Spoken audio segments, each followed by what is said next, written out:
अंतर्द्वंद्व। सुबोध सामने पड़े जीवन के लिए संघर्ष करते अपने साथी को देख रहा था। उसकी थोड़ी सी सहायता साथी के प्राणों की रक्षा कर सकती थी। दोनों कार से कहीं जा रहे थे। अचानक एक्सीडेंट हो गया। कार अनियंत्रित होकर सड़क से नीचे उतर गई और पत्थर से जा टकराए।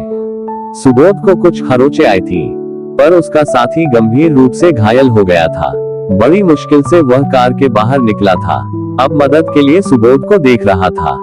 सुबोध ने उसकी तरफ कदम बढ़ाया ही था कि अंदर से उसकी ईर्ष्या ने आवाज लगाई, रुक जाओ, बेवकूफ हो क्या? उसकी रक्षा करना चाहते हो जिसने तुम्हारे हिस्से के प्यार, मान सम्मान पर कब्जा कर लिया था। इसके चले जाने से सब तुम पर ध्यान देंगे। सुबोध के कदम ठिठक गए।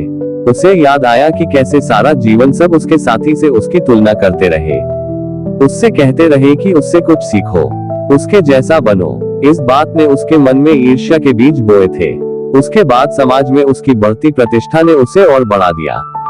लेकिन जब उसकी प्रेमिका ने उसे छोड़कर उसके साथी से शादी कर ली तो ईर्ष्या की आग उसी प्रकार उसके दिल में जलने लगी जैसे कि लोहार की भट्टी में आग जलती है।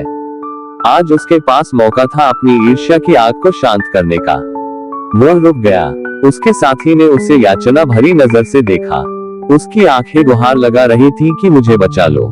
सुबोध के अंदर की करुणा ने उसे फटकार लगाई, तुम इतने नीच तो नहीं हो सकते कि अपने साथी को इस तरह मरता हुआ छोड़ दो।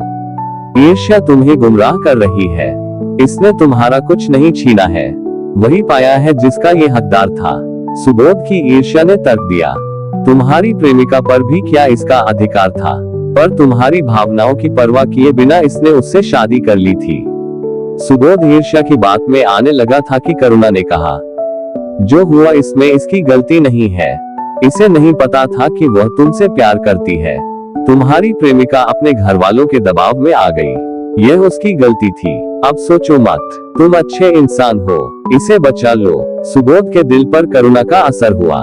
वह फिर आगे बढ़ा। इस बार लालच ने अपना दांव चला। क्यों बेवकूफ की तरह हरकत कर रहे हो? सोचो अगर यह चला गया तो तुम्हारा कितना लाभ है।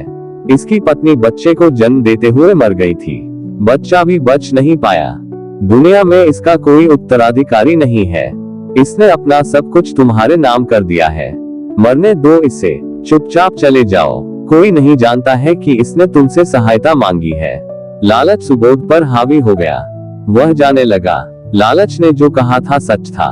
उसके साथी का सब कुछ उसे ही मिलने वाला था।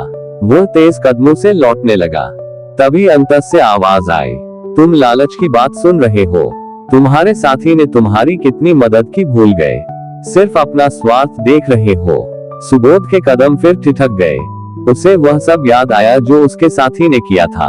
उसने तो अपनी जिंदगी को मिट्टी में मिलाने में कोई कसर नहीं छोड़ी थी।